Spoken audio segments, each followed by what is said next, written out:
بسم اللہ الرحمن الرحیم۔ السلام علیکم دوستو، دنیا بھر کی خبروں میں آج آپ سنیں گے، لیکن اس سے پہلے اگر ہو سکے تو لائک اور سبسکرائب کا بٹن ضرور دبا لیں۔ شکریہ۔ گزشتہ شب روس میں شام کے صدر بشار الاسد اور روسی صدر پیوٹن کے درمیان ملاقات انجام پائی۔ اس ملاقات میں ترکیہ کے صدر کے ساتھ بشار الاسد کی ممکنہ ملاقات کے بارے میں کوئی بات سامنے نہیں آئی، اور نہ ہی صدر پیوٹن کی جانب سے شامی صدر کے سامنے ایسی کوئی تجویز رکھی گئی۔ کہا جا رہا ہے کہ صدر پیوٹن کو شامی امور کے روسی نمائندے الیگزینڈر رجب طیب اردوغان سے ملاقات کے حوالے سے شامی صدر کے نقطۂ نظر سے آگاہ کر چکے ہیں۔ اس بنیاد پر شام سے ترک فوجوں کی واپسی اور شمالی شام میں تخریب کاروں کی حمایت سے دستبرداری کا مطالبہ دمشق کی جانب سے انقرہ سے بات چیت کا مقدمہ ہے۔ دوستو، یاد رہے کہ رجب طیب اردوغان نے گزشتہ چند ہفتوں میں کئی بار شامی صدر سے ملاقات کی درخواست کی ہے۔ قابل غور بات یہ ہے کہ دمشق انقرہ کے ساتھ تعلقات کی بحالی کو شمالی شام سے ترک فوجوں کے انخلاء سے جوڑتا ہے۔ رانا ثناء اللہ نے کہا ہے کہ عمران خان کا آرمی چیف کے نام خط یا پیغام کافی دیر سے آیا ہے اور اس پیغام کی کوئی اہمیت نہیں ہے۔ دوستو، یاد رہے کہ رانا ثناء اللہ کا یہ بیان ایسے وقت میں سامنے آیا ہے جب قومی اسمبلی میں اپوزیشن لیڈر عمر ایوب نے دعویٰ کیا کہ عمران خان نے army chief general Asim Munir کے نام پیغام دیا ہے کہ موجودہ حکومت پاک فوج اور پی ٹی آئی کو آمنے سامنے کرنا چاہتی ہے۔ رانا ثناء اللہ کا کہنا ہے کہ پی ٹی آئی کے فوج مخالف بیانات کو دیکھتے ہوئے کوئی ان پیغامات پر کیسے یقین کر سکتا ہے۔ ان کا کہنا تھا کہ پی ٹی آئی والے نجی محفلوں میں کہہ رہے ہیں کہ ان کی بات ہوگی ہے کہ نومبر میں جیسے ہی چیف جسٹس تبدیل ہوں گے تو اس کے بعد نئے الیکشن کی تیاری کریں۔ راولپنڈی میں اڈیالہ جیل میں عمران خان سے ملاقات کے بعد عمر ایوب نے کہا تھا کہ شہباز شریف کی حکومت کے چھکے چھوٹ گئے ہیں، عوام نئے انتخابات کی تیاری کرے۔ مخصوص نشستوں کے حوالے سے عمران خان کے سامنے کمل شوذب نے سفارشات رکھی ہیں، جس پر عمران خان نے اطمینان اور تسلی کا اظہار کیا۔ اس کے علاوہ اسد قیصر نے بھی دعویٰ کیا تھا کہ دسمبر تک ان کی جماعت حکومت بنانے کی پوزیشن میں ہوگی۔ رانا ثناء اللہ نے کہا ہے کہ اس بیان کی کوئی اہمیت نہیں ہے، لیکن ہمیں نظر آ رہا ہے کہ کچھ چیزیں ایسے انداز میں کی جا رہی ہیں کہ ان کو اپنے تئیں لگتا ہے کہ اس طرح کا ایجنڈا پورا کر لیں گے، لیکن ایسا نہیں ہوگا۔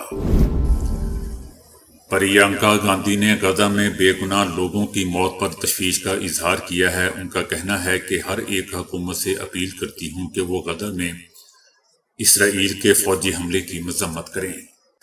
ان کا کہنا تھا کہ غزہ میں ہو رہے ہولناک قتل عام آئے دن بے گناہ شہریوں، ماؤں بہنوں، ڈاکٹروں، نرسوں، امدادی کارکنوں، صحافیوں، اساتذہ، ادیبوں، شاعروں، بزرگ شہریوں اور ہزاروں معصوم بچوں کے لیے صرف بولنا کافی نہیں ہے، بلکہ اسرائیلی بربریت کو روکنے کے لیے عملی اقدام کرنے کی ضرورت ہے۔ ان کا کہنا تھا کہ ہر صحیح سوچ رکھنے والے شخص کی اخلاقی ذمہ داری ہے اور دنیا کی ہر حکومت کی ذمہ داری ہے کہ وہ اسرائیلی حکومت کی نسل کشی کی مذمت کرے اور اسے نسل کشی روکنے کے لیے مجبور کرے۔ پرینکا گاندھی نے اسرائیلی وزیر اعظم نیتن یاہو کو نشانہ بناتے ہوئے کہا کہ تہذیب اور اخلاقیات کا دعویٰ کرنے والی دنیا میں ان کے اقدامات ناقابل قبول ہیں۔ انہوں نے امریکی لیڈران پر طنز کرتے ہوئے کہا کہ انسانیت اور تہذیب پر یقین رکھنے والوں کو ایسا نہیں کرنا چاہیے۔ غزہ میں اسرائیل کی طرف سے مغربی ممالک کی حمایت میں ہونے والی بربریت کو دیکھنا شرمناک ہے۔ آپ کو بتاتے چلیں کہ یہ پہلا موقع نہیں ہے دوستو کہ جب پرینکا گاندھی نے غزہ میں اسرائیل کی کارروائی کی حمایت کرنے پر عالمی برادری کو تنقید کا نشانہ بنایا ہو، بلکہ فروری میں بھی پرینکا گاندھی نے کہا تھا کہ فلسطین میں انصاف، انسانیت اور بین الاقوامی شائستگی کے تمام اصول توڑ دیے گئے ہیں۔ انہوں نے عالمی برادری پر غزہ میں ہو رہی نسل کشی کے تئیں اندھا ہونے کا الزام لگایا۔ جماعت اسلامی نے ڈی چوک پر دھرنے کا اعلان کر رکھا ہے، جبکہ جے یو آئی مہنگائی کے خلاف ملک گیر احتجاج کر رہی ہے۔ پی ٹی آئی کے عمر ایوب کا بھی کہنا ہے کہ ملک گیر احتجاج کیا جائے گا۔ دوسری جانب انتظامیہ نے راول پنڈی اور اسلام آباد کے سرگم فیض آباد پر کنٹینرز لگا دیے تھے، جس کے بعد ریڈ زون اور ڈی چوک جانے والے متعدد راستے سیل کر دیے گئے۔ اسلام آباد میں پولیس نے جماعت اسلامی کے کارکنوں کو حراست میں لے لیا تھا۔ پولیس نے ایکسپریس چوک پہنچنے والے کارکنوں کو بھی حراست میں لے لیا۔ دوستو، یاد رہے کہ جماعت اسلامی کے اسلام آباد میں دھرنے کے پیش نظر پنجاب کے مختلف علاقوں میں پولیس نے چھاپہ مار کر متعدد رہنماؤں اور کارکنوں کو گرفتار کر لیا تھا۔ لیاقت بلوچ کے گھر پولیس نے چھاپہ مارا اور ان کے گھر سے 2 افراد کو گرفتار کر لیا۔ جماعت اسلامی کا کہنا ہے کہ جماعت اسلامی کے ذمہ داران کے گھروں پر چھاپے مارے جا رہے ہیں اور حکومت دھرنے کے اعلان پر بوکھلاہٹ کا شکار ہے۔ نون لیگ کا کہنا ہے کہ ہم نے اور ہمارے اتحادیوں نے مخصوص نشستوں کے فیصلے پر نظر ثانی اپیل دائر کر دی ہے۔ کیا وجہ ہے کہ اس پر تفصیلی فیصلہ نہیں آ رہا؟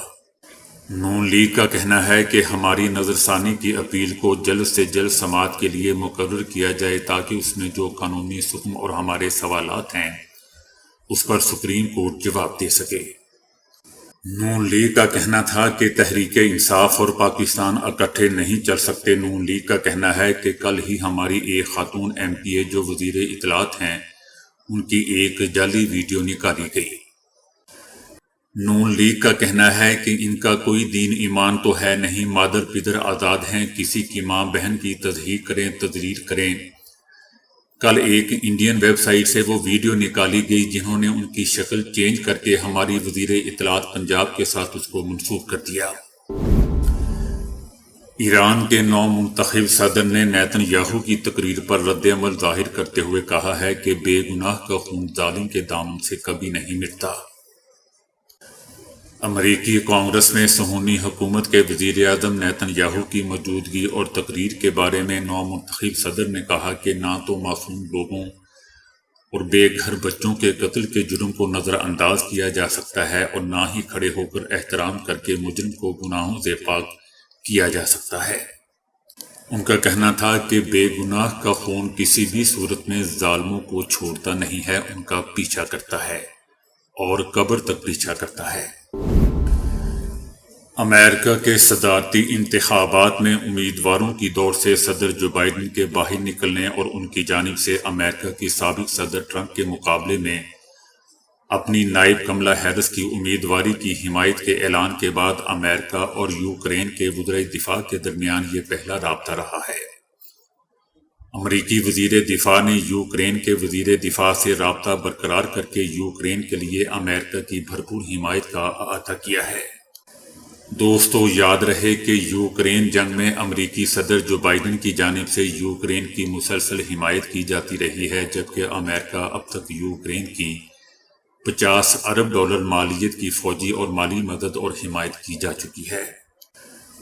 دوستو، یاد رہے کہ یوکرینی فوجیوں کے مغربی اور امریکی جیو پولیٹیکل مفادات کے لیے جنگ کی فرنٹ لائن پر نہ مرنے کے لیے رجحان کی بنا پر یورپ اور امریکہ کی فوجی اور مالی مدد حمایت جنگ کے طویل ہونے کا باعث بنتی رہی ہے۔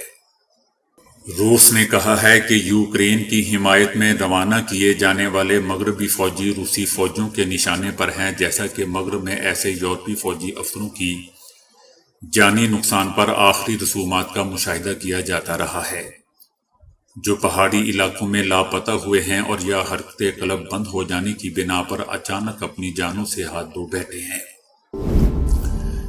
سابق امریکی صدر ٹرمپ نے کہا ہے کہ اگر مجھ کو مار دیا گیا تو امریکہ ایران کو ختم کر دے گا، لیکن اگر ایسا نہ ہوا تو اس کا مطلب یہ ہوگا کہ امریکی لیڈرشپ بزدل ہے۔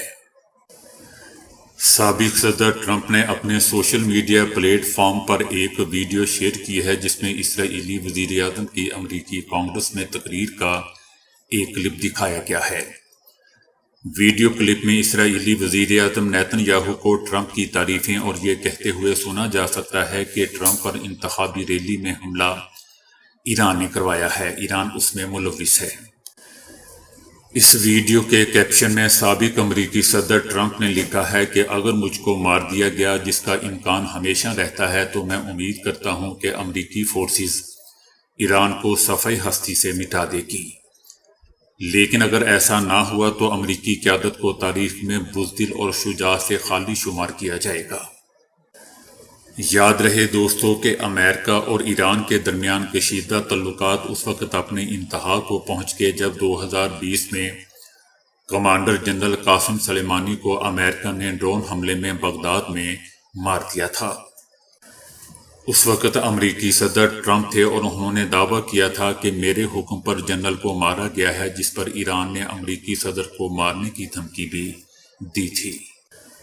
حال ہی میں ایک انتخابی جلسے میں 20 سالہ نوجوان نے ٹرمپ پر گولی چلائی، جس میں وہ بال بچ گئے، جبکہ سیکیورٹی فورسز کی جوابی فائرنگ میں حملہ آور نوجوان مارا گیا۔ ٹرمپ کے حامیوں نے اس حملے کی ذمہ داری ایران پر عائد کی تھی، تاہم ایران کا کہنا ہے کہ وہ ٹرمپ کو جنرل قاسم کے مارنے پر صرف عدالتی سزا کا مطالبہ کرتا ہے۔ علیمہ خان کی بہن عمران خان کا کہنا ہے کہ علیمہ خان نے ملاقات میں کہا ہے کہ فوج پاکستان کی ریڑھ کی ہڈی ہے، نیوٹرل ہو جائے تو بہتر ہے۔ عمران خان کی بہن علیمہ خان کا کہنا تھا کہ آج جیل میں ہمارے وکلا کو اندر جانے نہیں دیا گیا۔ جج صاحب کو پولیس والوں نے بتایا کہ وکلا نہیں آئے اور جج صاحب سماعت برخاست کر کے کمرہ عدالت سے چلے گئے۔ علیمہ خان کا کہنا تھا کہ ہماری ملاقات عمران خان سے ہوئی ہے، وکلا کو اندر نہیں جانے دیا گیا۔ اڈیالہ جیل کرنل کے ہاتھ میں ہے۔ عمران خان کا کہنا ہے کہ نون لیگ اور پیپلز پارٹی اخلاقی طور پر ہار چکے ہیں۔ موجودہ حکومت چاہتی ہے کہ پی ٹی آئی اور فوج آمنے سامنے ہوں۔ علیمہ خان نے بتایا کہ عمران خان کا کہنا ہے کہ فوج پاکستان کی ریڑھ کی ہڈی ہے، ہم نہیں چاہتے کہ فوج اور عوام کو آمنے سامنے کیا جائے۔ ملک میں رول آف لا اور جمہوریت نہیں ہوگی تو ملک آگے کیسے چلے گا؟ ملک میں کاروبار تباہ ہو چکا ہے، لوگ ملک چھوڑ کر جا چکے ہیں۔ عمران خان نے کہا ہے کہ فوج نیوٹرل ہو جائے۔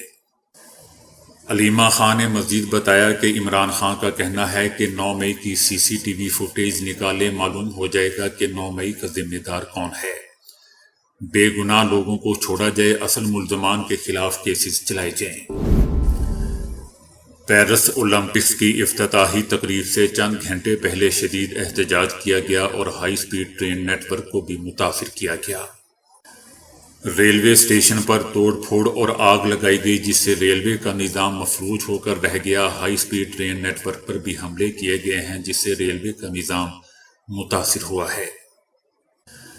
فرانسیسی حکومت کا کہنا ہے کہ حملوں کا مقصد ٹرین نظام کو مفلوج کرنا تھا۔ نیٹ ورک مفلوج کرنے کے لیے بڑے پیمانے پر حملہ کیا گیا۔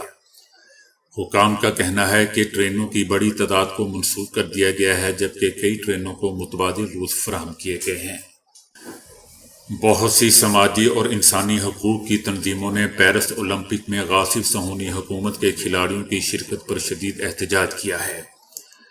ان کا کہنا ہے کہ غاصب اسرائیلی حکومت غزہ میں دسیوں ہزار فلسطینیوں کا قتل عام کی مرتکب ہوئی ہے اور ان کے وحشیانہ حملے بدستور جاری ہیں۔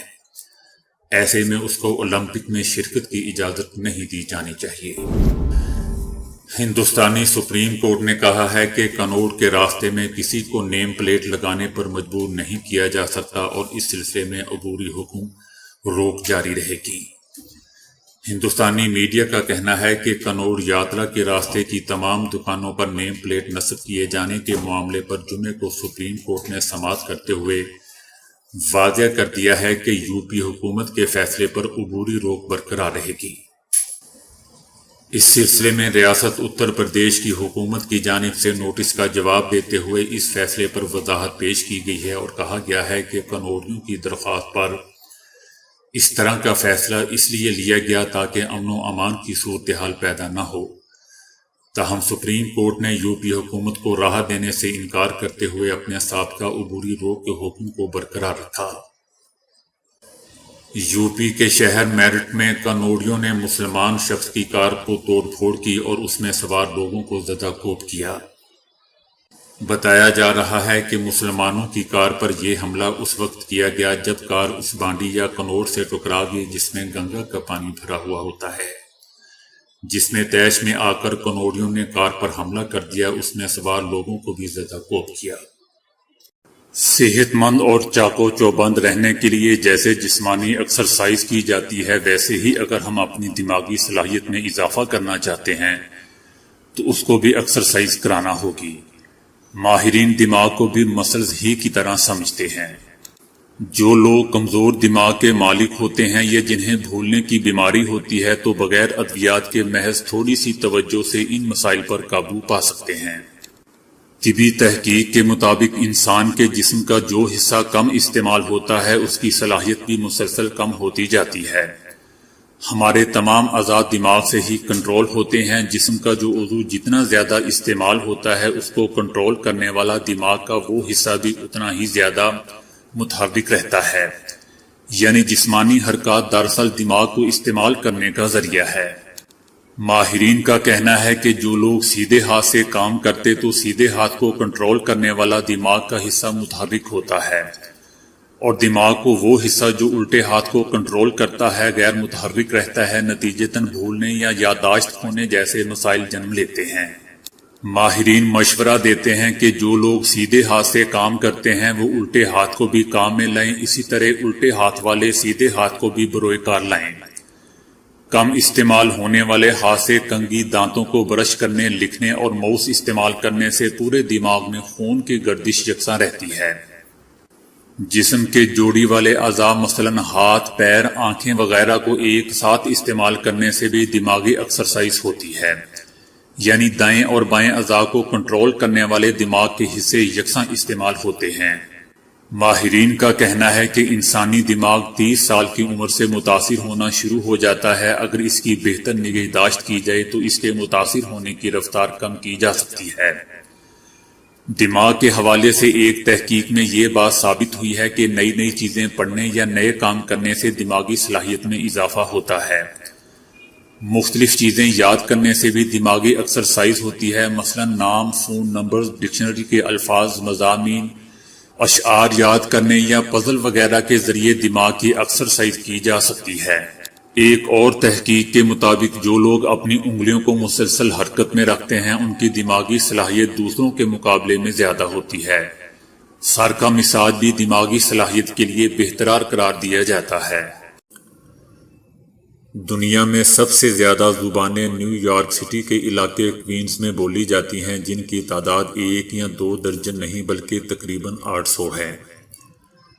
نیو یارک سٹی میں دنیا بھر سے آئے ہوئے مختلف رنگ و نسل کے لوگ آباد ہیں۔ نیو یارک سٹی کا یہ اجمالی جائزہ مرتب کرنے کے لیے امریکہ میں کام کرنے والی مختلف مقامی اور بین الاقوامی لسانی تنظیموں سے اعداد و شمار حاصل کیے گئے ہیں، جنہیں مختلف علاقوں کے نقشوں پر ظاہر کیا گیا ہے، جن میں سب سے زیادہ زبانیں کوئنز کے نقشے پر ہیں۔ کوئنز میں جو زبان جتنی زیادہ بولی جاتی ہے، نقشے پر اسے اتنا ہی زیادہ بڑا اور نمایاں کر کے دکھایا گیا ہے۔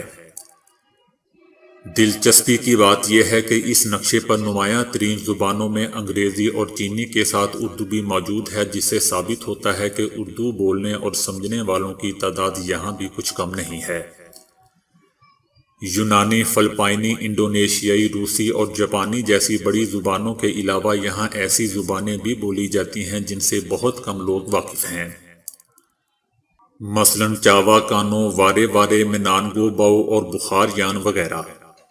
460 مربع کلومیٹر رقبے پر پھیلے ہوئے علاقے کوئنز کی آبادی 23,40,000 نفوس پر مشتمل ہے، لیکن حیرت انگیز طور پر یہ زبانوں کے اعتبار سے صرف امریکہ ہی نہیں بلکہ دنیا بھر میں سب سے نمایاں ہے۔ تو دوستو ابھی کے لیے اتنا ہی۔ ویڈیو کو لائک اور شیئر کرنے کا بہت بہت شکریہ۔